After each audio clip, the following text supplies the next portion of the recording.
Operasi Naga Hitam. Sinopsis. Pada suatu malam yang gelap di Jakarta, sekelompok kriminal jenius menjalankan operasi perampokan bank paling canggih dan berani dalam sejarah Indonesia. Target mereka, Bank Sentral Nasional, bank dengan sistem keamanan paling mutakhir dan menyimpan cadangan uang tunai negara senilai 20 triliun rupiah. Bab 1, Sang Arsitek. Namanya Radit Santosa, lulusan terbaik teknik elektro ITB yang menghilang sejak 5 tahun lalu setelah dituduh terlibat dalam skandal korupsi besar-besaran. Tak seorang pun tahu bahwa ia membentuk kelompok rahasia bernama Naga Hitam, terdiri dari 5 orang ahli. Satria, mantan tentara bayangan spesialis taktik dan infiltrasi. Rama, hacker jenius yang pernah membobol server militer. Dira, ahli penyamaran dan aktris teater yang licik. Juno, tukang ledak yang tenang dan notoris. Radit merencanakan segalanya selama 2 tahun. Ia tahu, satu-satunya cara masuk ke brankas utama Bank Sentral Nasional adalah melalui jalur bawah tanah yang sudah dikubur sejak zaman lalu.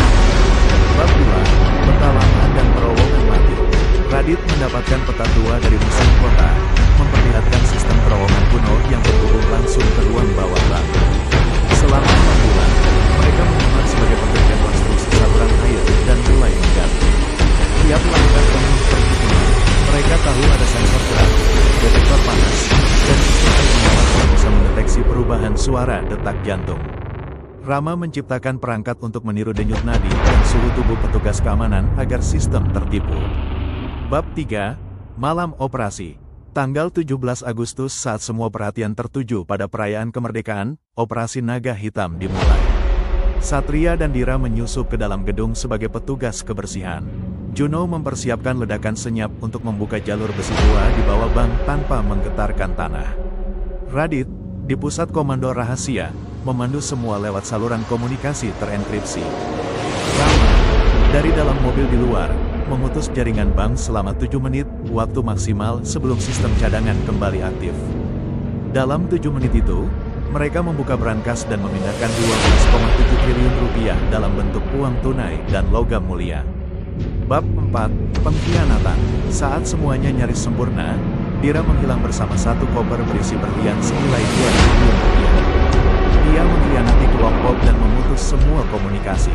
Rama mencoba melacaknya, tapi sinyalnya lenyap di Singapura. Bab 5, Akhir yang Gantung. Pagi harinya, negara gempar. Pemerintah bungkam. Polisi menemukan terowongan tapi tidak ada jejak pelaku. Media menyebutnya perampokan hantu. Radit dan sisa tim menyerang, tapi pesan muncul di dalamnya. Kami bukan mencuri, kami menyeimbangkan. Ini belum selesai. Naga Hitam.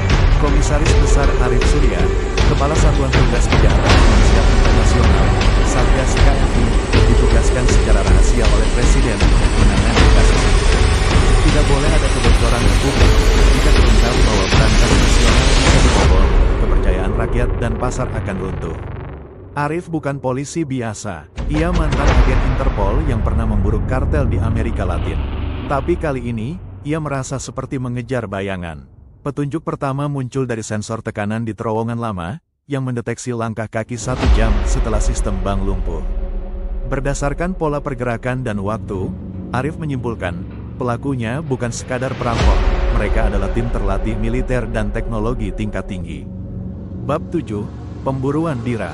Dira yang mengkhianati tim, ternyata punya rencana sendiri. Ia menuju Zurich, Swiss, tempat bank-bank rahasia dunia berada. Namun saat ia mencoba menyetor berlian ke brankas pribadi, sistem alarm internal bank menyala. Seseorang telah membocorkan identitasnya. Di kejauhan, Radit memantau dari rooftop hotel di Zurich. Ia tidak berbicara, hanya memberi kode pada Satria. Dira melangkah keluar dari bank, dan menghilang. Tidak ada CCTV yang menunjukkan kemana ia pergi. Bab 8, Operasi Balasan. Arif bekerja sama dengan Interpol, dan menemukan bahwa salah satu alat yang digunakan dalam pembobolan adalah komponen khusus dari Rusia, hanya dijual ke satu perusahaan bayangan bernama Ordovanda. Dari situ terungkap bahwa Naga Hitam mungkin tidak bekerja sendiri. Ada sponsor gelap, kelompok elit ekonomi yang ingin menjatuhkan nilai mata uang Indonesia dan mengatur ulang kekuasaan keuangan global. Presiden diam-diam mulai curiga, apakah ini hanya perampokan atau permulaan ide ekonomi. Bab 9, Satria dan Juno mulai ragu pada Radit. Mereka merasa dikorbankan, apalagi setelah diragukan dan sebagian uang tak bisa dilakukan. Rama menemukan bukti bahwa Radit telah berkomunikasi dengan pihak ketiga. Konfrontasi pun terjadi di sebuah bunker rahasia di Islandia. Satria, apa ini cuma soal uang, Dit? Atau kau memang berniat menjatuhkan negara? Radit, dingin. Negara membunuh adikku. Mereka bilang kecelakaan listrik. Tapi aku tahu itu sabotase, semua demi menutupi korupsi di proyek PLN. Ketegangan memuncak, tapi Radit berkata sesuatu yang mengejutkan. Kita akan melakukan aksi kedua. Bukan mencuri, menghancurkan sistem. Bab 10, operasi kedua. Target berikutnya bukan uang, tapi data kepemilikan perusahaan tambang dan tanah yang disimpan dalam sistem blockchain nasional. Jika itu dihapus atau dimanipulasi, jutaan hektar tanah bisa berpindah tangan ke rakyat atau ke kekuatan asing. Radit ingin membuka data dan menyebarkannya ke publik. Tapi Arif mulai mendekat.